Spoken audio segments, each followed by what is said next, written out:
Hello everyone, welcome back to just learn. तो बच्चों, आज हम पढ़ने जा रहे हैं क्लास 10th की हिंदी का चैप्टर जिसका नाम है नौबत खाने में इबादत। तो बच्चों, पहले तो ये जान लेते हैं कि इसके लेखक कौन है। तो जो इसके लेखक हैं उनका नाम है यतीन्द्र मिश्र जी।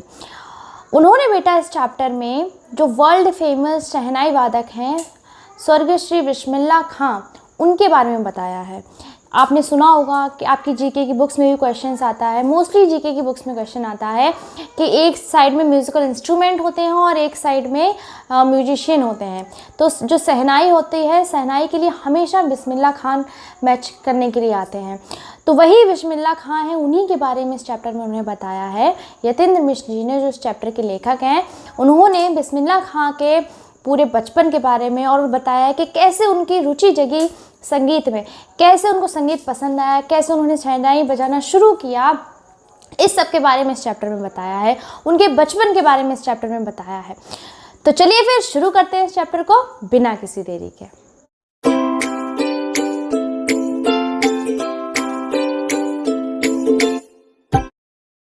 तो बच्चों, जैसा मैंने आपको स्टार्टिंग में बताया कि इस चैप्टर में हम बिस्मिल्लाह खां के बारे में पढ़ने वाले हैं, जो कि वर्ल्ड फेमस म्यूजिशियन हैं, जो शहनाई बजाने के लिए फेमस है। उनके बारे में आज हम पढ़ने वाले हैं। तो लेखक शुरुआत यहाँ से करते हैं। वो बताते हैं कि जो बिस्मिल्लाह खां है, उनके बचपन का जो नाम था वो था अमृतदेव, और वे 6 वर्ष के थे जब वो डुमराव छोड़कर अपने 3 साल बड़े भाई शमशेद्दीन के यहाँ पर शमशेद्दीन के साथ अपने ननिहाल चले गए थे। ननिहाल का मतलब होता है नानी का घर। तो वो नानी के घर यानी काशी चले गए थे जब वो 6 वर्ष के थे। और उनके जो दोनों मामा थे, अली बख्श, जो उनके मामा थे दोनों, वो शहनाई बजाया करते थे। वो बड़े बड़े राजघरानों में जाकर शहनाई बजाया करते थे। उनके जो नाना थे वो भी शहनाई बाजन का ही काम किया करते थे। वो भी राजघरानों में जाकर शहनाई बजाया करते थे। तो वो बताते हैं कि जो अमरुद्दीन है, जो बिस्मिल्लाह खां है, उनका जो जन्म है वो डुमराव में हुआ था। और उनके जन्म के 6 साल बाद उन्होंने डुमराव छोड़ दिया था और वो काशी में चले गए थे, अपनी नानी के यहाँ रहने चले गए थे। यहाँ पे एक वर्ड डुमराव यूज़ किया गया है, लेकिन लेखक ये बताते हैं, इस चैप्टर में आपको बताया गया है कि लेखक बताते हैं कि डुमराव का बहुत ज़्यादा इम्पोर्टेंस नहीं है, बहुत ज़्यादा हिस्ट्री में इसका कोई इम्पोर्टेंस नहीं है। बस ये 2 चीज़ों के लिए फेमस है डुमराव। वो पहली ये चीज़ है कि ये जो है ना, वो जन्म स्थल है बिस्मिल्लाह खां का, अमरुद्दीन का ये जन्म स्थल है, इस वजह से फेमस है। और दूसरा ये है कि जिस चीज़ से ये जो शहनाई बनी हुई होती है, वो जो डुमराव में एक सोम नदी है, उसके किनारे घास लगती है, नरकट घास, उससे बनी हुई होती है, इसलिए और डुमराव फेमस है, वरना डुमराव का बहुत ज़्यादा इम्पोर्टेंस नहीं है। तो वही वो इस चैप्टर में बताते हैं कि वो जब 6 वर्ष के थे तो उन्होंने डुमराव छोड़ दिया और जाकर अपनी काशी में रहने लगे, अपनी ननिहाल में रहने लगे। और वहीं पर उन्होंने जब अपने मामा को शहनाई बजाते हुए देखा तो उनके उसमें रुचि जागी। उन्हें भी अच्छा लगा शहनाई सुनकर, शहनाई उन्हें सुनना अच्छा लगा। और जैसे मैंने आपको बताया कि उनके जो नाना थे वो भी शहनाई वादक थे, वो भी शहनाई बजाने का काम किया करते थे। इसके बाद जो लेखक हैं वो इस चैप्टर में बताते हैं कि जो बिस्मिल्लाह खां हैं, उन्होंने कई जगह ये स्वीकार किया है कि जो उनकी संगीत की रुचि है वो 2 बहनों के कारण आई है, जिसका नाम है रसूलन भाई और बतूलन भाई। तो उनके गाने की वजह से ही उनको संगीत में रुचि आई है। जब वो 14 वर्ष के थे तो उनको बालाजी के पुराने मंदिर से होकर पुराने मंदिर जाना पड़ता था अपने रियाज के लिए। शहनाई का रियाज करते थे और उसके लिए उनको बालाजी के पुराने मंदिर जाना पड़ता था। और जब वह पुराने मंदिर जाते थे तो रास्ते में जो रास्ता है बालाजी मंदिर का, वो इन दोनों बहनों के यहाँ से ऊपर जाया करता था। और उनको, बिस्मिल्लाह खां को, इन दोनों बहनों का जो गाना था वो सुनना बहुत ही अच्छा लगता था। ये 14 वर्ष के थे जब ये रियाज किया करते थे और उनको गाना सुनना पसंद था। तो वो अपना पूरा श्रेय, कि उनकी जो रुचि है वो संगीत की तरफ बढ़ी है, उसका पूरा श्रेय वो इन दोनों बहनों को देते हैं। वो बताते हैं कि ये दोनों बहनें हैं जिनकी वजह से मेरी संगीत के प्रति रुचि बढ़ी, मुझे संगीत सुनना, संगीत को बजाना अच्छा लगने लगा, इन्हीं दोनों के गाना की वजह से। वो कहते थे कि वो दोनों बहुत ही सुंदर गाया करती थी।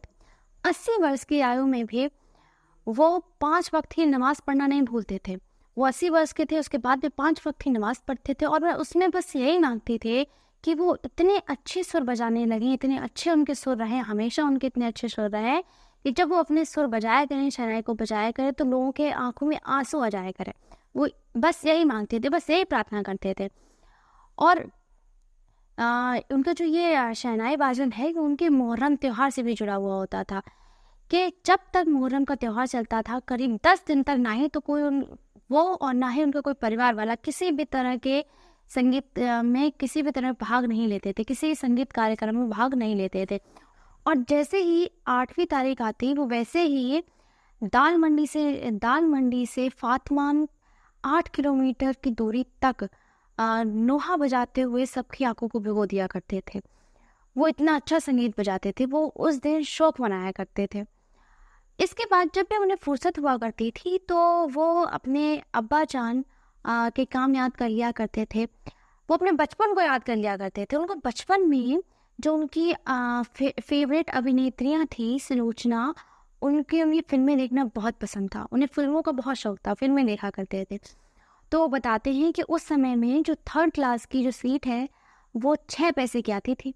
अब उनको 6 पैसे चाहिए होते थे, तो वो 2 पैसे मामा से मांग लेते थे, 2 नाना से मांग लेते थे और 2 मौसी से मांग लेते थे। ऐसे उनके पास 6 पैसे हो जाते थे, जिससे वो 3rd क्लास की एक टिकट ले थे और लंबे समय तक लंबी लाइन में लगकर वो टिकट खरीदते थे और सुलोचना की कोई भी फिल्म नहीं छोड़ते थे। इसके बाद जब उनको पैसे नहीं मिलते थे, तो वो बालाजी के पुराने मंदिर में शहनाई बजाकर टिकट के लिए पैसे कमाया करते थे। लेकिन वो कोई भी उनकी जो फिल्म है उसको छोड़ा नहीं करते थे, इतना ज़्यादा उनको सुलोचना की फिल्में देखना पसंद था।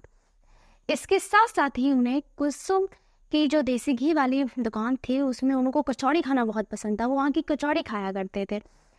इसके साथ साथ ही काशी में जितने भी संगीत की जो भी संगीत का आयोजन होता था, वो किसी में भाग लेना नहीं छोड़ते थे, वो सभी में भाग लिया करते थे। ऐसे ही जो बालाजी का पुराना मंदिर है, जब भी हनुमान जयंती होती तो वहाँ पर शास्त्रीय उपशास्त्रीय संगीत का आयोजन होता था और वो उसमें भाग लिया करते थे। जब भी अगर वो काशी से बाहर हुआ करते, तो विश्वनाथ और बालाजी की तरफ ही मुँह करके शहनाई बजाया करते थे। उनके लिए गंगा, काशी और शहनाई ही उनका जीवन थी। लेकिन अब वो बताते हैं कि सन 2000 में अब उनको वह कमी खलने लगी थी। वो बताते हैं कि अब ना ही तो वो कचौड़ियाँ रह गई थी, अब ना ही तो उनकी वो बचपन की आदत दोबारा से, अब सब कुछ समय जैसे बीत चुका था वैसे ही सब कुछ बदल चुका था, अब कुछ भी वैसा नहीं रहा था। वो कहते हैं अब ना ही तो वो गायक रह गए हैं जो रियाज के प्रति चिंतित हो, जो रियाज करें अच्छे से, ना ही तो उन्हें वो रुचि है कि वो अपने संगीत को और अच्छा करने की कोशिश में नहीं लगते हैं। वो जो गा रहे हैं वही गाते हैं, वो ये कोशिश नहीं करते हैं वो और अच्छा गाना। वो कहते हैं कि गायक को हमेशा रियाज करते रहना चाहिए और कोशिश करते रहना चाहिए कि वो और कितना अच्छा कर सकता है। तो वही वो इसके बारे में चिंतित रहा करते थे और सबको ये शिक्षा देते थे कि कैसे अपनी जो आप संगीत गाते हैं उसको कैसे आप सुधार सकते हैं, निखार सकते हैं उसको।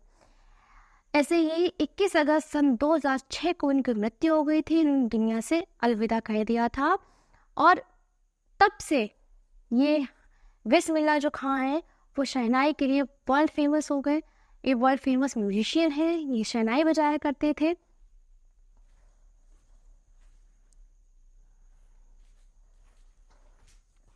ऐसे ही इसी वजह से उनको कई पुरस्कारों से सम्मानित किया गया था, जैसे कि भारत रत्न और जो भी संगीत पुरस्कार, उनको सारे पुरस्कारों से सम्मानित किया गया था। लेकिन उन पुरस्कारों को ना देखते हुए आज वो एक संगीत यात्रा में एक जो नायक होता है उसके रूप में ज़्यादा जाने जाते हैं कि वो कितने ज़्यादा अच्छी शहनाई बजाया करते थे, कि उनको शहनाई बजाना कितना पसंद था। वो खुशी से वो काम किया करते थे और हमेशा बस ये कहते थे कि वो कितने अच्छे से अच्छी शहनाई बजा सकते हैं। तो बच्चों, चैप्टर यहीं पे फिनिश होता है।